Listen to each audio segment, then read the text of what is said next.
Right, so greetings, hello. Welcome again to our weekly philosophy club here in Little Betete, in the heart of La Creuse, in the middle of France, and we've had a fascinating week. It's been beautiful and sunny for most of it, but now we have a little bit of a deluge, bit of rain, but nothing too serious. So I'll start as usual with my kind of overview of the week and share some things. So we've had a visit from our last philosophy club from Inger Mette Stenseth from Norway, who's quite a fascinating figure, and she's gone back to Norway today, flown back to Oslo. So can't be with us, sadly, but she certainly contributed last week, and yeah, it was a good visit. She'd been to this festival in Paris for wood construction. We've been working all week on various projects to do with the Peace Institute, various funding bids we're putting together, and sharing, philosophical contacts and ideas. She'd just been visiting with the author of this book, Irène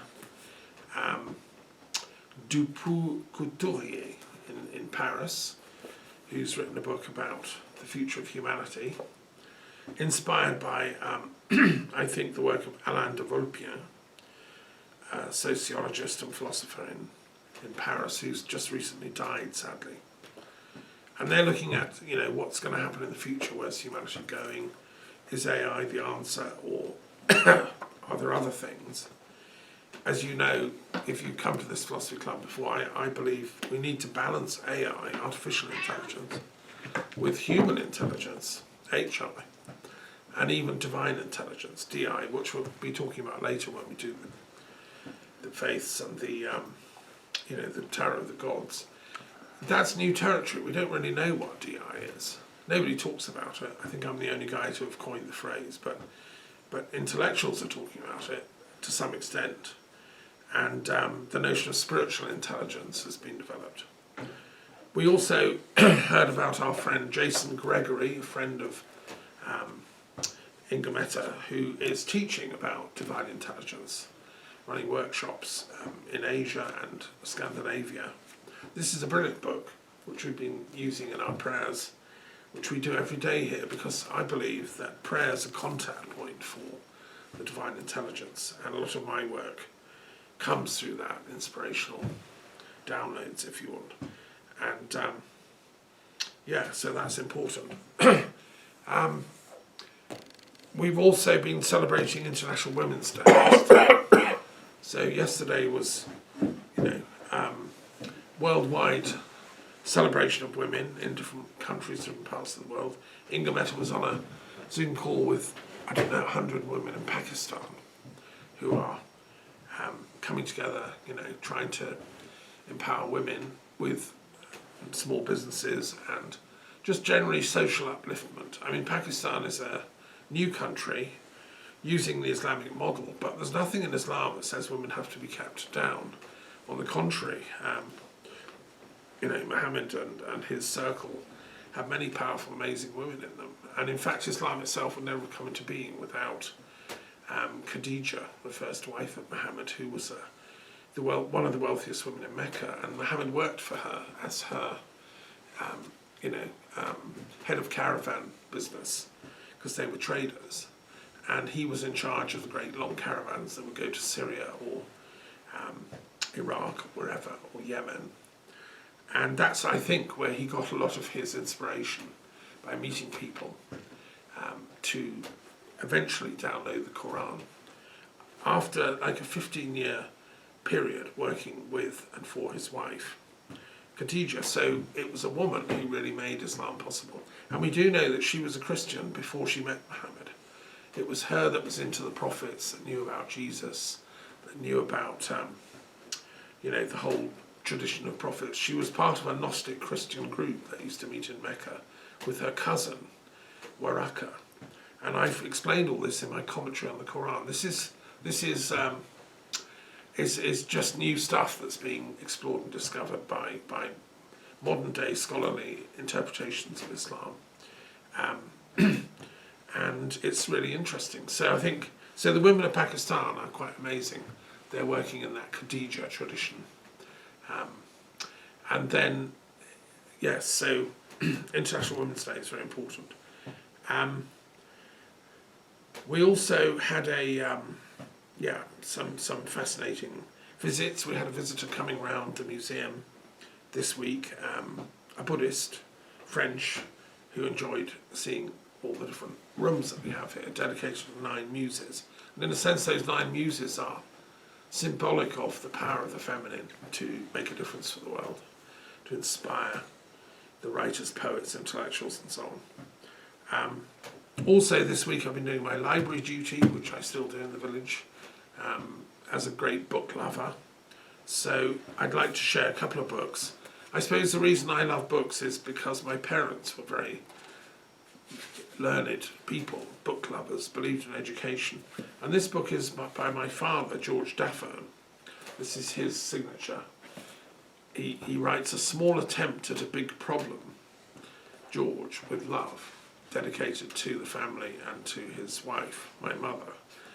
He was a management development expert who was working at the time in the Canadian National Railways Company, in charge of their human resources division, which employed thousands, tens of thousands of people.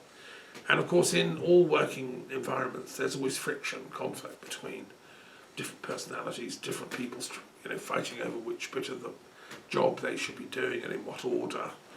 And imagine that over a country where the railway system was the lifeblood of the nation in the 50s and 60s, before planes kicked in, and moving all the goods on which Canada depends.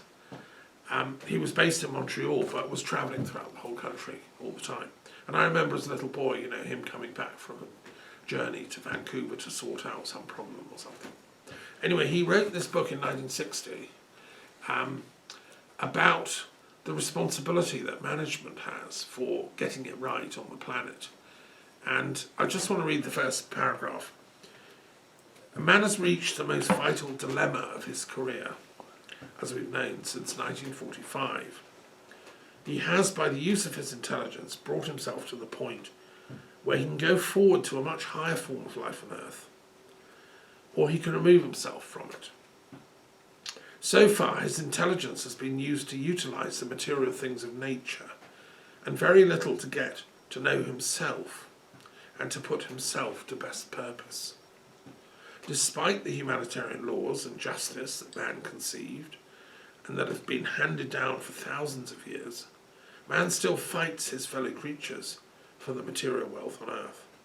And instead of creating social habits that permit all mankind to share the good things nature has provided, he's created nuclear bombs that can blow him to smithereens. As Albert Einstein said in 1946, the atomic bomb has altered profoundly the nature of the world. There is no defense in science against the weapon that can destroy civilization. Anyway, so basically he goes on to explain why he's writing the book. He says most people on the planet work in some kind of industry or work type context. Don't forget, he's writing this in 1960. And they therefore spend most of their lives in a working environment. And that's still true, I think, most of us during our working age. And if the management is bad, if the management is corrupt, or the management is exploitative, or the management is cynical, then most of us will spend our working lives in a sort of horrible context, horrible environment. And so he says it's really important that senior management, we now call them CEOs, right, around the world, take knowledge of their moral responsibilities, not just to the workers, but also to the planet as a whole, and to ensure that job satisfaction, which was the term then, among the employees is good, and that the ethical behaviour of the company is good. So anyway, that was his visionary work way back in 1960, and he also invented, and he explains in the book, this idea of management by objectives. that in a company works well when everybody agrees on what it's doing, what's its objective, and everyone can see their contribution as part of an overall plan to fulfil those objectives. And it's now a standard tool of management training that's used in business schools around the world, in Paris or Harvard. And it was Dad's idea based on his work, in the field, so to speak. Well, I'm applying that to the planet as a whole. If you think of the planet as an organisation that needs careful management, then we need to agree our common objectives, which is not to destroy it, not to ruin its climate, not to exploit people, not to destroy nature, not to take out all the resources of the earth prematurely for us so that there's nothing left for future generations, not to turn a blind eye at the epidemic of mental health issues that are going on the planet, the suicides that are happening. We have a moral duty, as if we're talking about planetary management, to solve these problems, and above all, to deal with peace, because obviously that's as Dad said there, the biggest threat is we're going to destroy the entire thing, our human civilization. So, yeah, I'm out. Question. You forgot one. What's that? Make maximum profit and give a rent for many years. Well, that is what the capitalist system thinks is important for companies. Dad wasn't a capitalist, he was a social democrat. He would be somewhere on the centre-left of politics. In American politics, he'd be a Democrat.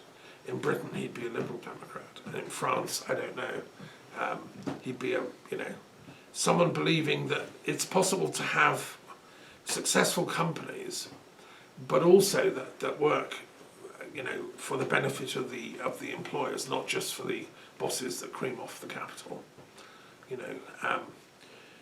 We had some, when I remember as a boy having these discussions around the family table, because my mother was a kind of Marxist, so she would always explain to him that that capital doesn't belong just to the bosses; it's created by the labour of the entire workforce. So he was coming from that, but nevertheless working in the normal marketplace, so to speak, and believing in progressive political evolution of democracy. In Britain they would have voted Labour, and in the 60s, growing up in Britain, I remember, long discussions about the Labour Party government and what it was doing, and was it doing enough. They'd be having the same with now the Labour government in Britain, which is always very cautious when it gets into power. I don't see that caution on the Tory party. When they're in power, they just act as like the hatchet job for capitalism. Labour needs to balance that. So that would be my father's contribution. And then to say we had also interesting discussions this week about the work of Pierre Leroux, who's our local intellectual here in Boussac. He was the mayor, the inventor of socialism, because he actually coined the word. And he was part of the Saint-Simonian tradition, who was a great intellectual at the start of the century under Napoleon, and then lived on after. Saint-Simon was, he wrote a wonderful book called The New Christianity, which I remember looking at the original text in the LSE library, where I did part of my degree, London School of Economics, which was founded by the Fabian Society as a bequest. And they have all the classics of economic theory. So they had Saint-Simon's complete works, and I'd love to have read them all, but I do have a collected, selected works of Saint-Simon. And he said, we love Christianity, but so far we haven't actually carried it out in practice. There's no point going to church and doing the rituals and the sacraments if you're exploiting your workforce, your friends, your family, or you're beating up your wife or whatever. So he believed in he called it the New Christianity, which would be a society based on equality, liberty and fraternity, in which everyone would give their maximum to the work that needs to be done, which is crafting a decent civilization. And we would not take what we are greedy for, but what we need in return. And he said that this is possible, and that would be actually a Christian society.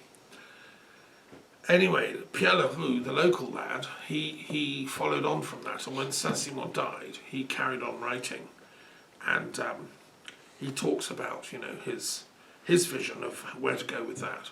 And he wrote his epic, which is called De l'Humanité. He felt we humans have a special kind of function within the whole of evolution, because he agreed with, he didn't read Darwin. So far as I know, evolutionary theory was still at the beginnings, but he did profoundly believe in science and reason and Voltaire and the Enlightenment, and he thought we should apply reason to our social structures, and it was very important to work on equality, because huge disequilibrium in society causes revolutionary upheavals, angst, etc. And it's a proven fact of the correlation between mental illness and poverty. So anyway, Pierre Leroux, I'm still studying him, and I've got the book De l'Humanité coming, a rare edition now. It's hard to get hold of, but it's coming via the library system. So that's going to be great. The other thing I've been up to this week as normal is working on my commentary on St. Matthew Gospel, which is is way over the top in terms of the amount of complex references I put in there. And I've done a commentary that is not in the kind of conventional Christian theological straitjacket. I've looked at it from a whole variety of perspectives. I'm trying to get into the mind of Christ and see what he was talking about, actually, if we can see between the lines, and why he got so much opposition, what was going on, and what was the image of God he was working with. I just want to share this book by Steve Wells, Drunk with Blood, God's Killings in the Bible. This is, he's gone through the entire Bible, and every time God smites someone, a tribe or a people or a city or an individual, he counts it up. And he's counted up the total number of deaths God causes in the entire Bible, and he's put them in the appendix, a sort of table. And the totals are 25 million of deaths recorded in the actual Bible, right? In the New Testament, God only causes 4 deaths, which is interesting. So these are all in what we call the Old Testament. And it tells us something about the mentality of the people that wrote it. And Leroux is, also quite interested in biblical deconstruction. He was a rationalist who said we should use Voltaire's strategy and question the literal facticity of the Bible. I personally don't think God did actually kill 25 million people in history, but I think the people who wrote it sort of thought their idea of God, which was a kind of tribal hero God, who would help them against all the other tribes. Now that's something I think we have to grow out of. And I think that's what Jesus was saying in his teachings. That's why there's only 4 deaths in the New Testament, one of which is Jesus, who is allowed to die by his father. And so the other is Herod Agrippa, who's killed off by God as a punishment. And then we have Ananias and Sapphira, who are killed off for holding on some of their money instead of sharing it with the early community. So that's all 4 deaths caused by God in the New Testament. I'd like to see no deaths. If you look at the number of deaths caused by the idea of God, sins, we're talking millions as well. In the Crusades, the recent wars in Gaza, the Nakba, the Palestinian killings that happened when Israel got its independence war going, the Holocaust when Jews were being slaughtered, etc., etc. My vision, and I believe this is what Christ was trying to do in Matthew's text, is to find a better way for us to resolve our differences than killing each other. It's a very barbaric thing. And I've been looking at some of the passages. the one I've been working on today, the commentary is very interesting, is when Christ says in Matthew 7:7, ask and it will be given to you. Seek and you will find. Knock and the door will be open to you. For everyone who asks receives, he who seeks finds, and to him who knocks the door will be opened. That's very interesting, because one of the things I'm claiming in my commentary on Matthew's Gospel is that all it does is summarize recordings of complex discussions between Jesus and the disciples. It makes out that Jesus is sort of standing on a hill giving a whole sermon all day long.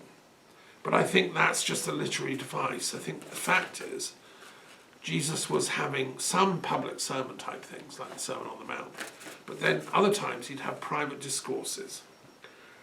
And I think that there was going to be a lot of, to and fro. And we know that Thomas used to ask difficult questions, other disciples too. In the Gospel of Thomas, which I quote in my commentary of Matthew, he says this, and it's slightly different, it's a Thomas sort of phrasing. Jesus said, seek, and do not stop seeking until you find. When you find, you will be troubled. When you are troubled, you will marvel and rule over all. Now, this is a classic Gnostic saying. The point I make in the commentary is that, Jesus was a kind of, not a ranter. He was teaching in his own way a kind of Socratic philosophical dialogue. The point of being troubled, the Greek of that is aporia. So when you seek and find, you'll reach aporia, which is the same word used in Plato's dialogues for the disciple of Socrates who gets so confused and muddled he doesn't know where to go, because Socrates says justice isn't this, it's not that, it's not this, no, it's not that. So what is it? I don't know. Aporia. It's a state of stuckness. And that's the same word here. But when you dive through that stuckness, you come to a place of amazement. It's like doing a deep meditation experience in, say, we're all stuck in suffering, right? So Buddha said, acknowledge that. Go into it. Look at suffering, the causes of suffering. Acknowledge the stuckness of humanity in suffering. And then you can dive through it. And then you'll reach amazement. And then you reach the place of seeing the overview. Rule over all is like you reach your transpersonal higher nature, which understands why we do all this suffering to each other and ourselves. So anyway, that I think is the inner text. So I'm going into this commentary in great detail, including all the Gnostic sayings. Also the book of Clement. Pope Clement I was one of the first popes. He wrote letters, and he writes, movingly about similar things. I'm quoting in the text some of Clement's writings, and it's there's other writings ascribed to Clement called the Clementine Recognitions, which are interesting and complex, and scholars are still arguing, who wrote them. Was it actually Clement, or was it someone else? These things are all interesting, so I'm adding them into my commentary because most people have never heard of them. And I think all these apocryphal and esoteric and other writings should be part of it. And the Clementine Recognitions, according to the scholars, helped inspire Khadija and the group in Mecca that came up. And once Muhammad got involved, gave us the Quran, because the theology is quite Clementine in the Quran. So what I'm hoping to do, and that's why I did the commentary on the Quran as well, and Matthew, is I'd love if Oxford University Press said, Thomas, can you edit and publish the complete Bible, right? I'd have all these texts there alongside each other with the Orthodox Gospels and with leading up to the Quran. And you'd have in there the Kabbalistic texts, the Sefer Yetzirah, which is 3rd century, because it's obvious if you read these Gospels that that's where Jesus was coming from. He was talking from pure spirit, which is the Kabbalah, which is the reception of higher primordial wisdom, which is where all the prophets were coming from. And in the Clementine recognitions, they list the prophets, including Jesus, obviously. So anyway, yes, I think it's time that we all the scholars, whether you're Muslim, Jewish, Christian, pagan, Buddhist, Hindu, Druid, we should all come together and work on a sort of common. These are all our treasure house. They belong to all of us, these scriptures. There's so much to learn there from them. The next one goes on. That if we do ask God for this, let's say we want enlightenment right on the planet and we want to stop all the wars, well, God is going to give it to us if you ask with faith. Because, and this is his humour, he's making a joke, he says, which of you, if your son asks for bread, will give him a stone? Or if he asks for a fish, will you give him a snake? No, of course not. You'd be bonkers. So the Creator, if you ask, in the right way, the Creator will give you what you deserve because you're the children of God. We just have to ask in faith and piety, and your Father in heaven will give good gifts to those that ask him. In everything, do to others what you would have them do to you. For this sums up the law and the prophets. An inspired teacher. And so I'm really enjoying doing commentary. It's amazing, but it's going to take me several months to complete because it's like 800 pages and it's a big work. Okay, I'm going to stop there. It's a summary of what I've been up to. I think, there's the usual. There is a pagan solidarity group meeting now once a week, founded by Starhawk, great American pagan activists and others of that ilk, and they're trying to work out what on earth Trump's up to.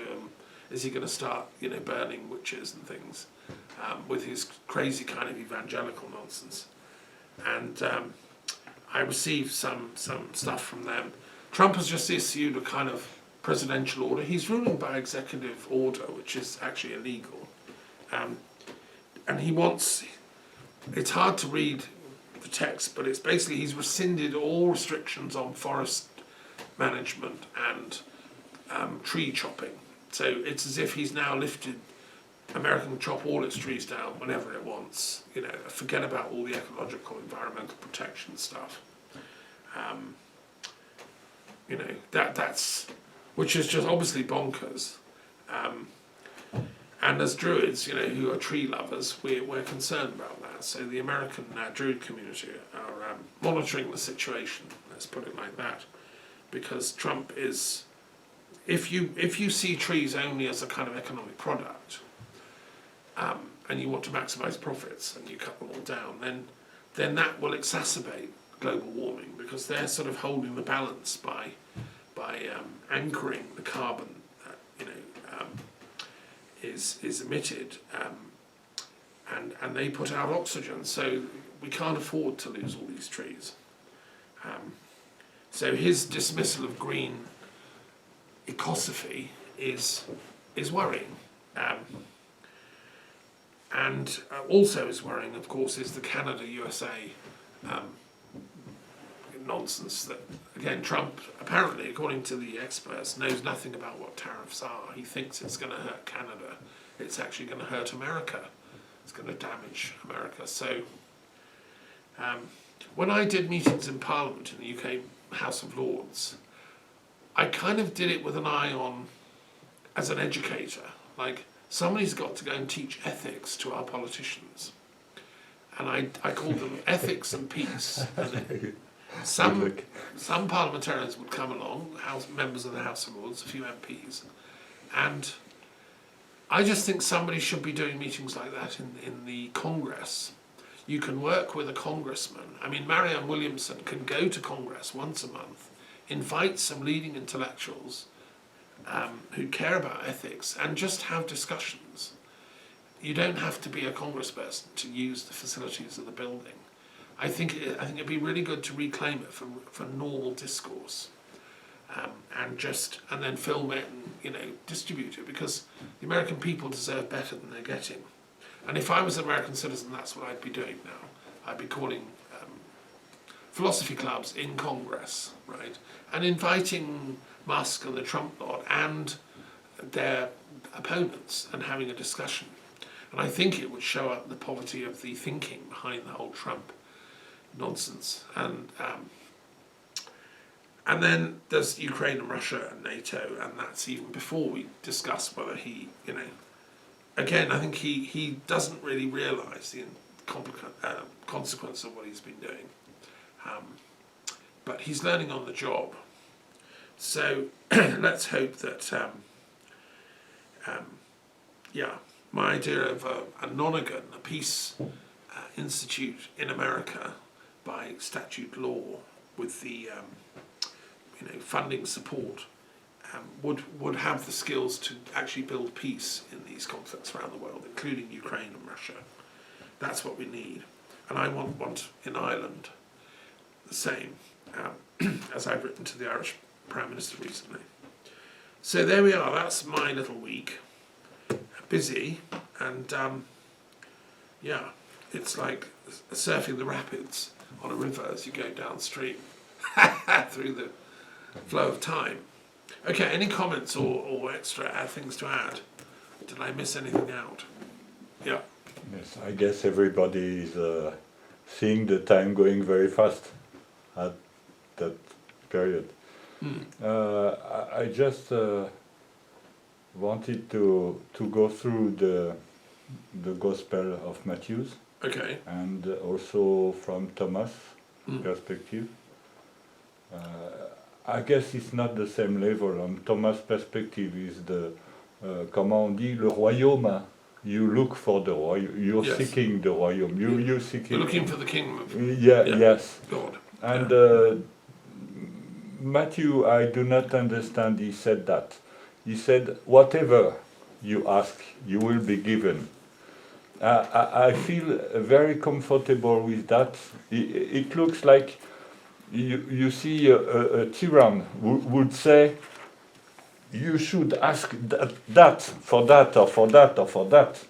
And Jesus said only, just ask. He doesn't say what. Just ask and you will be given. And that shows the strength of people who ask. Maybe he will ask bad things. He will receive some. And I think this is very nice because it shows that it's a personal feeling, of course, that Jesus trusts people. If you do not trust people, you say people are crazy, people are doing bad things. You won't teach that way. No. I guess. No. So it's quite nice to see Jesus telling me, just ask, I will give you. Yes, no, thanks for that observation. I mean, there is the line at the end, which I quoted, which is, in everything, do to others what you would have them do to you. So he's putting in the moral caveat at the end. So he's not saying, let's pray for 100 rockets that we can bomb country X, because they'll do it to us, And he's this comes after, he's already said, earlier in this chapter 7, do not judge, or you too will be judged.